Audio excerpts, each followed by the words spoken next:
स्वामी। आज हम पाठ 1 खाद्य पोषण कक्षा 7 का शुरू करते हैं। जैसे कि हम जानते हैं कि सभी सजीवों को भोजन की आवश्यकता पड़ती है और भोजन से हमको ऊर्जा प्राप्त होती है। कार्बोहाइड्रेट, विटामिन, वसा, प्रोटीन, खनिज लवण और जल, ये सभी भोजन के घटक कहलाते हैं। इन घटकों को अपन कहते हैं पोषक पदार्थ। तो सभी भोजन के अंदर इन घटकों का होना अनिवार्य होता है। इसके अलावा भोजन से हमको ऊर्जा मिलती है और इसी ऊर्जा सारे कार्य संपन्न किए जाते हैं। लेकिन इस पृथ्वी पर सिर्फ पादप ही और कुछ बैक्टीरिया ऐसे हैं जो कि अपना भोजन स्वयं बना सकते हैं। बाकी इस पृथ्वी पर जितने भी जीव जंतु, जितने भी सजीव हैं, वो डायरेक्ट या इनडायरेक्ट किसी न किसी रूप में इन पादपों द्वारा निर्मित भोजन पर ही डिपेंड रहते हैं। तो बात करते हैं पादप अपना भोजन कैसे बनाते हैं। सबसे पहले अपन बात करते हैं पोषण है क्या।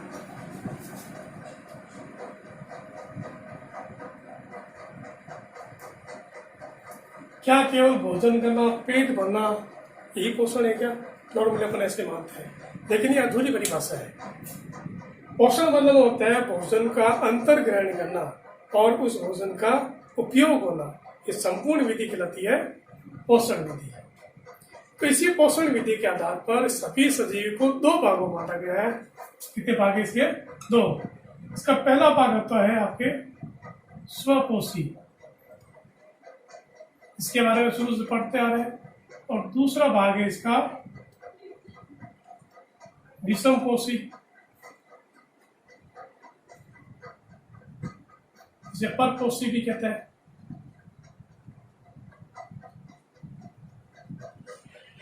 तो स्वपोषी है क्या? स्व मतलब होता है स्वयं, यानी जो अपना भोजन स्वयं बना सकते हैं वो सारे कहते हैं स्वपोषी। इसके अंतर्गत इस पृथ्वी पर केवल हरे पादप आते हैं और इसके अलावा कुछ मात्रा में सूक्ष्म जीव हैं जो कि अपना भोजन स्वयं बनाते हैं। इन दोनों के अलावा जितने भी जीव जंतु, जितने भी सजीव इस पृथ्वी पर पाए जाते हैं वो सारे के सारे परपोषी या विषमपोषी है, जो कि अपना भोजन स्वयं नहीं बना सकते हैं। तो बात करते हैं स्वपोषी यानी पादप के बारे में, जो अपना भोजन स्वयं बना सकते हैं। पादपों के अंदर भोजन निर्माण की विधि क्या कहलाती है? श्री कृष्ण गोविंद हरे मुरारे, हे नाथ नारायण वासुदेवा। श्री कृष्ण गोविंद।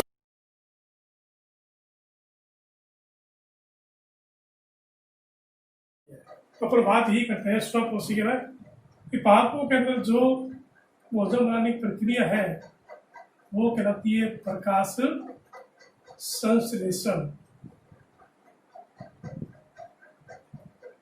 इसके बारे में पढ़ते आ रहे शुरू से हम। तो इस विधि के अंतर्गत क्या क्या चीजों की आवश्यकता पड़ती है? वो 4 चीजें होती है, जिसके अंदर पहला आपका आता है H2O यानी कि जल है। दूसरी आपकी आएगी कार्बन डाइऑक्साइड गैस CO2। तीसरा आएगा आपके क्लोरोफिल।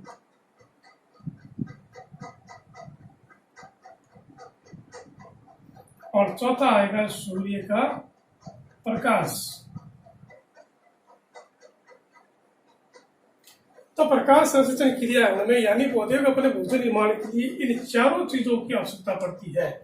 इनमें से अगर एक भी घटक कम पड़ जाए तो पादपों के अंदर भोजन निर्माण प्रक्रिया प्रभावित होती है।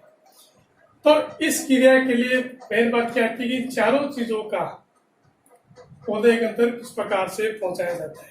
तो बाद में आती पादपों के लिए क्रिया कहाँ होती है? तो ये क्रिया होती है पादपों में पत्तियों के अंदर। पादपों की जो हरी पत्तियां होती हैं, इन पत्तियों के अंदर ये प्रकार संश्लेषण क्रिया संपन्न होती है। तो ये चारों के चारों जो भाग है ये इन पत्तियों तक पहुंचना आवश्यक है। तो कैसे पहुंचते हैं? जैसे कि हम जानते हैं जल जो है वो पौधों की जड़ के माध्यम से, जड़ क्या करती है? पानी को अवशोषित कर लेती है। पानी के साथ में कुछ मिट्टी के अंदर पाए जाने वाले खनिज लवण, ये इस पानी के साथ में जड़ द्वारा ग्रहण करके तनों के माध्यम से पत्ते तक पहुंचाया जाता है। कार्बन डाइऑक्साइड गैस ये जरूरी ये वातावरण के अंदर मुक्त अवस्था पाई जाती है। अब इसको कैसे ग्रहण करेगी? इसको ग्रहण करने के लिए पत्तियों के अंदर कुछ सूक्ष्म छिद्र पाए जाते हैं, पत्तियों की सतह ऊपर नीचे दोनों तरफ। इन सूक्ष्म छिद्रों को कहते हैं रंध्र।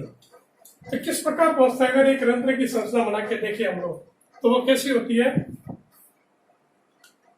ये पत्ती के अनुप्रस्थ काट काटी हुई है,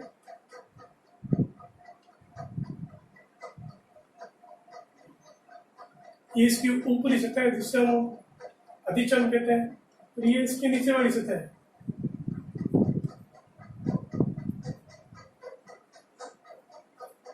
ये निचली अधिचर्म है।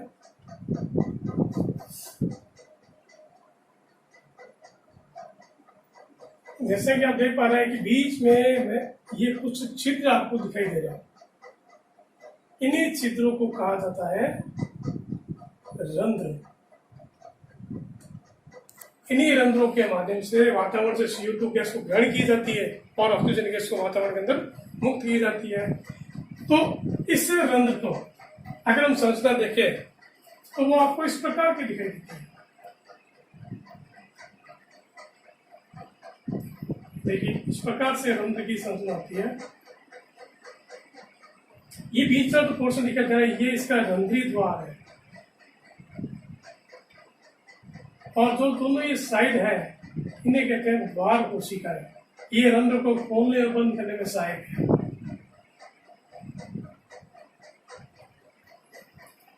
तो ये हो गया रंध्र की संरचना।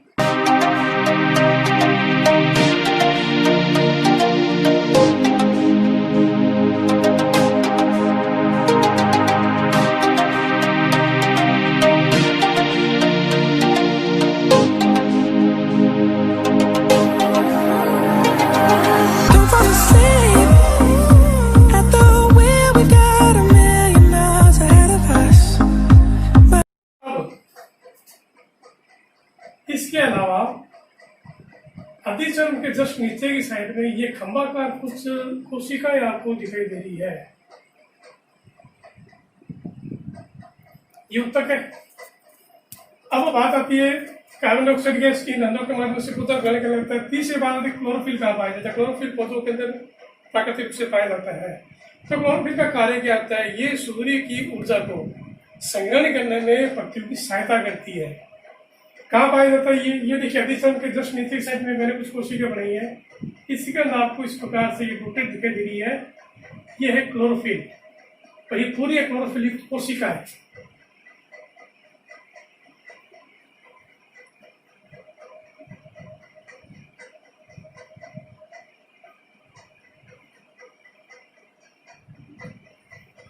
तो ये क्लोरोफिल पत्तियों में इसी से पाया जाता है। इसके अलावा सूर्य प्रकाश जो कि वातावरण के अंदर खूब मिलता ही है। तो ये चारों चीजें मिलकर प्रकाश संश्लेषण क्रिया को संपन्न करती है। अब ये क्रिया कैसे होती है? सर्वप्रथम क्या होता है? पत्तियों के अंदर पाए जाने वाली ये जो क्लोरोफिल कोशिकाएं हैं, ये सूर्य के प्रकाश की उपस्थिति में कार्बन डाइऑक्साइड प्लस जल को ग्रहण करके क्या बनाती है? कार्बोहाइड्रेट।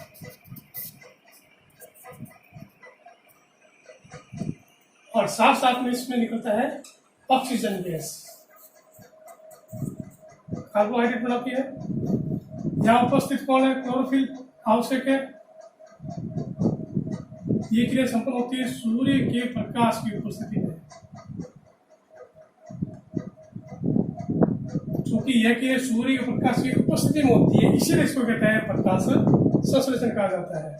कार्बोहाइड्रेट बाद में स्टार्च में बदल जाता है, यानी स्टार्च को अपने कहते हैं हिंदी के अंदर मंड। इस रूप में पौधे के अंदर भोजन संग्रहित रहता है, और साथ में क्या निकलती है?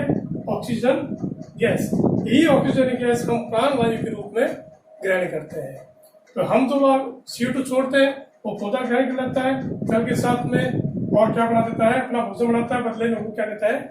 Oxygen gas. ये ऑक्सीजन गैस वातावरण के अंदर निर्मुक्त की जाती है। ये तो संपूर्ण प्रक्रिया है, ये कहती है प्रकाश संश्लेषण।